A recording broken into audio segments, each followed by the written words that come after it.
chain smoke and I say fuck a lot. But I accept myself for the way I am. I accept you too. Viewer discretion advised. This video is about Tommy the Duke Morrison. I think most people have heard of him, if not from his boxing career, then as playing Tommy the Machine Gun in Rocky V.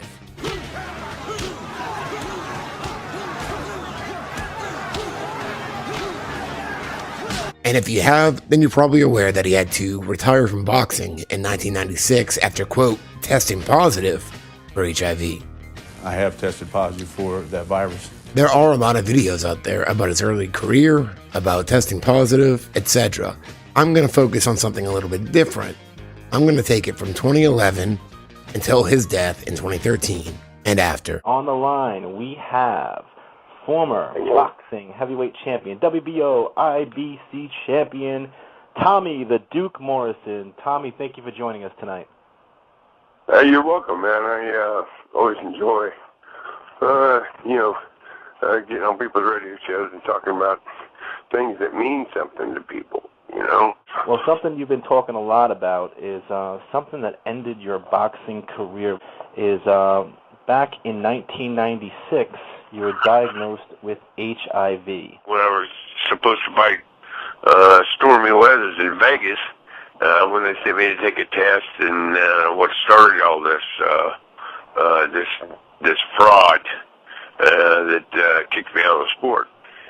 Now, what you're referring to is in '96 when your boxing career got cut short due to a blood test coming back HIV positive from the Nevada State Athletic Commission.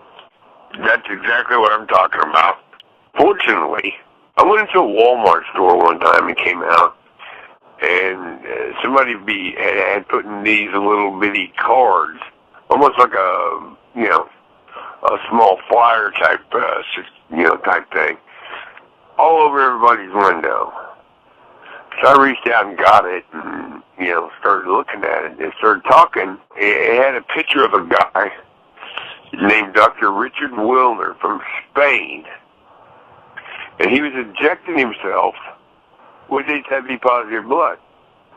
Well, on the back, Hey, guys, when we get into this here in a minute, you're going to be blown away.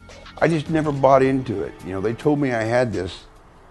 I didn't buy it. I mean, there's no way. I'm like the least likely person to ever, nobody could believe that they made a mistake. And they're telling me how, you could literally die before you get to your car. That's what they told me.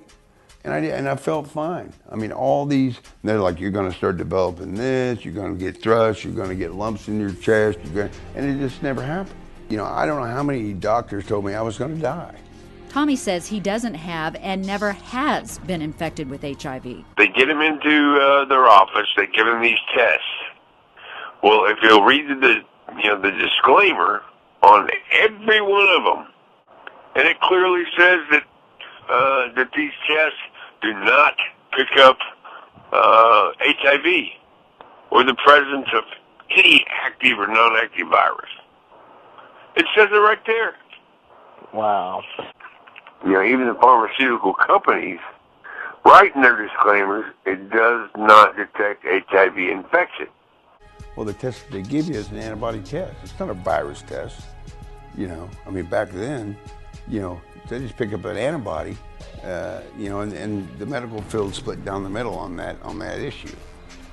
Some doctors believe that you can be exposed without being infected. And here's the deal with the tests: I can take 3 in a row, and they're all negative. Then I'll take one that'll show up positive. Let me tell you an amazing story. Still to this day, I have no idea how this happened. But anyhow, the next day after, I went to Vegas, flew home, and the very next night, right? At about 4:30 in the morning, I couldn't sleep, so I made a pot of coffee. Now, at this particular time, I lived about 20 miles out in the country, in the middle of nowhere, had a security gate. You go through the security gate, take this little blacktop road about another half mile on up to my house. Well, It's about 4:30 in the morning. Made me a cup of coffee, went out, and sat in this big wicker chair that was on my front porch. And I'm sitting there just kind of, wondering what my life's going to be like now. Even though at that particular point, I still didn't believe it because of what I read, found, the little card or whatever that I found underneath my windshield wiper at the store. And I'm sitting there drinking my coffee, and I look down, and there's a brown, plain package laying on my porch. All right, I've got 5, 6 dogs. I got 2 cougars, a leopard, got 3 monkeys. I mean, nobody can even get close to that place without these animals going wild, right? Yep. But they did. Here's this package. Well, I pick it up, open it, and this is amazing.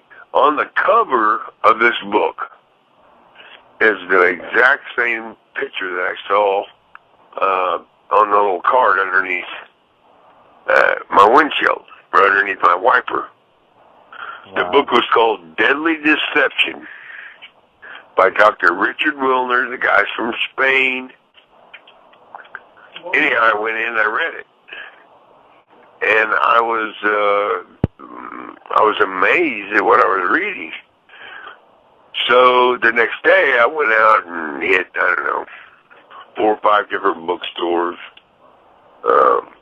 Got one book called Roger's Recovery from AIDS. Anyway, I read that book, went out and got about 6 or 8 other books regarding that subject, read them all, and they all come to the same conclusion. It's the grossest, most negligent, fucked up story. I'm sitting on one of the greatest stories never told. Anyone that does not believe me and all the thing that I'm talking about, call Robert Gallo, the inventor of this. And I've been asking for 346 days. I said, I'll take a test in front of the world. But give me a test that picks up HIV. Show me a test that picks up HIV, and I'll take it in front of the world. That radio interview was from August 11, 2011, and you can hear he admits to trying to contact Dr. Robert Gallo every day for 346 days, almost a year. An odd thing is, by September of the same year, the next month, he was arrested on old charges. I'll let his widow, Trisha, take over from here. All right, so let's talk about the mugshot of 2011. There's been a lot of crap on the internet about that. Why was Tommy in jail? Yeah, there has been a lot of crap on that. That mugshot that's gone viral, that everybody loves to put up, was taken in September 2011. He was thrown into jail under what was a bogus felony fugitive warrant of arrest. And again, that's something else that I investigated after he died. It turned out to be an $80 unpaid fine, and he was thrown into jail under a felony charge for an $80 unpaid fine. Tommy was in solitary confinement for 23 hours a day. He was let out for 1 hour to make a phone call to me. He had a court hearing in Tennessee and arrived in chains around his ankles, and his hands were cuffed, and that's where that mugshot comes from, is that scene there after over 3 weeks in jail, 23 hours a day. He did not eat. He did not sleep. He did a lot of crying. He lost 20 pounds. The sealed warrant was unsealed, and he was charged based on marijuana case from 2010 that had been dropped by the city of Wichita, and a 2006 South Dakota $80 unpaid fine from a grinder considered to be paraphernalia. So based on those two, one which wasn't a charge and one was an unpaid fine, that became a federal offense as far as Tommy Morrison was concerned. When he came out of jail, he had an insect bite to the side of his chest. Where about, roughly? Kind of here or the front? On the right side, right side by the armpit area, chest Right. part there. And I took him to a physician. He had it drained, and the physician gave a letter, gave him a tetanus shot, and then said that he needed surgery. And then the following month, he had to have surgery on that side of his chest because of it, with a surgeon who said it was going to be a 1-hour surgery. So he drove to the hospital. I was sitting next to him in the car. We parked in the 2-hour parking, and we came out 8 days later. It was not a 1-hour surgery.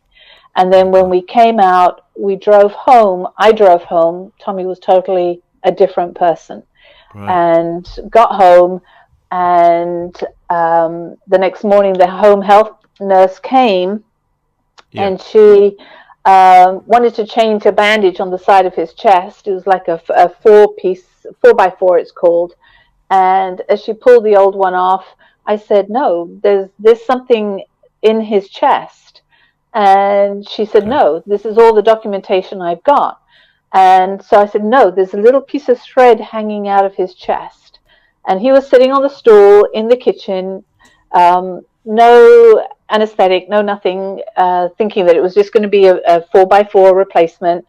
And the nurse started to pull very slowly, and out came 12 foot of surgical gauze out of his chest that had been tightly packed into his chest. The surgeon left 12 foot of surgical gauze in Tommy's chest for a week to rot. And it was that, I don't know if you can see on the camera, but it was that wide and 12 foot in length.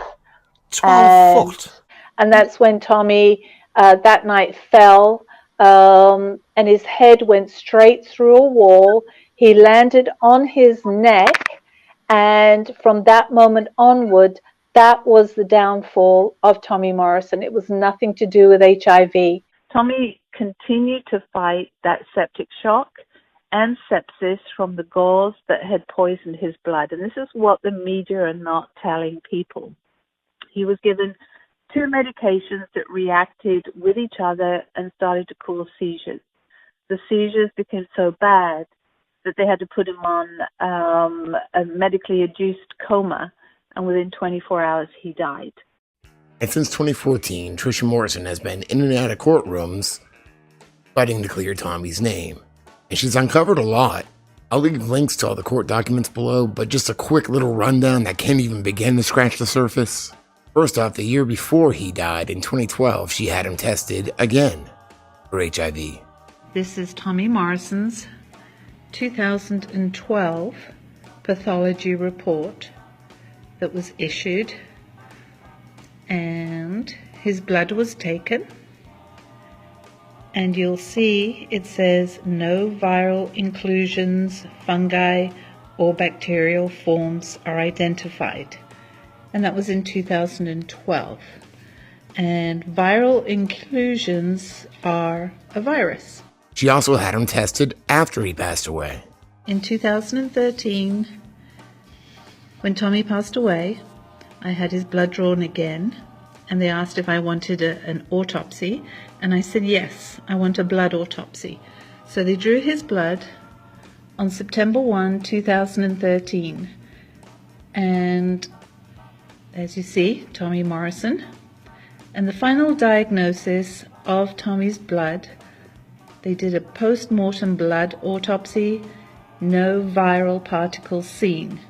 And that means there were no viruses in his blood. And then again at the end of the pathology report, no viral particles were found, which means that there's no HIV in his system. No, see highlighted there, no retroviral budding is present. Retroviruses are the scientific term of HIV. So there was no retroviral budding present.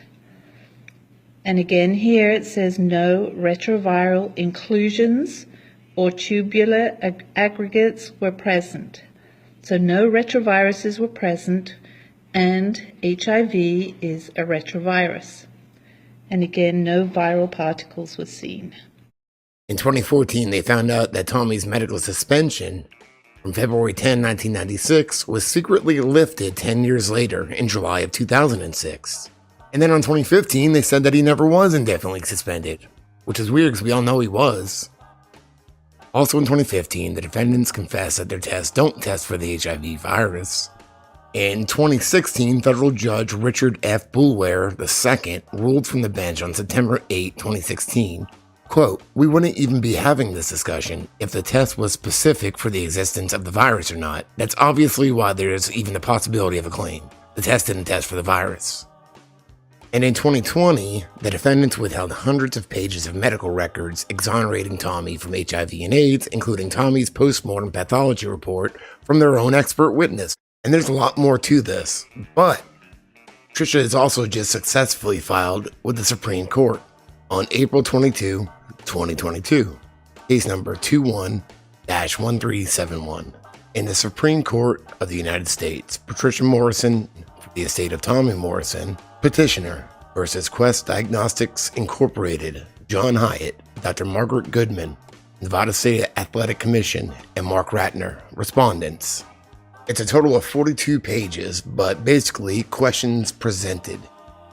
1. May a petitioner from an estate seek access to HIV/DNA testing on newly discovered, preserved biological exculpatory evidence belonging to the decedent in a civil case, and, if so, under what time limit circumstances? 2. Whether the court's orders conform to the requirements at the time the injury took place. And 3, whether under the exclusionary rule, evidence collected or analyzed from an unlawful search and seizure of blood cannot be used in a civil case against the victim of a legal search and seizure. That was just filed, so now we wait. Now, the PCR test, the one that you're talking about, Eric, with the viral load and the suppression of it, okay, well, the inventor of the PCR test, his name was Dr. Kerry Mullis, and he was a friend of Tommy's, Dr. Kerry Mullis. And he personally told me and told Tommy that his test, the viral load PCR test, does not detect the virus. Fucking stoned. I got motherfucking spaceship. Oh, fuck.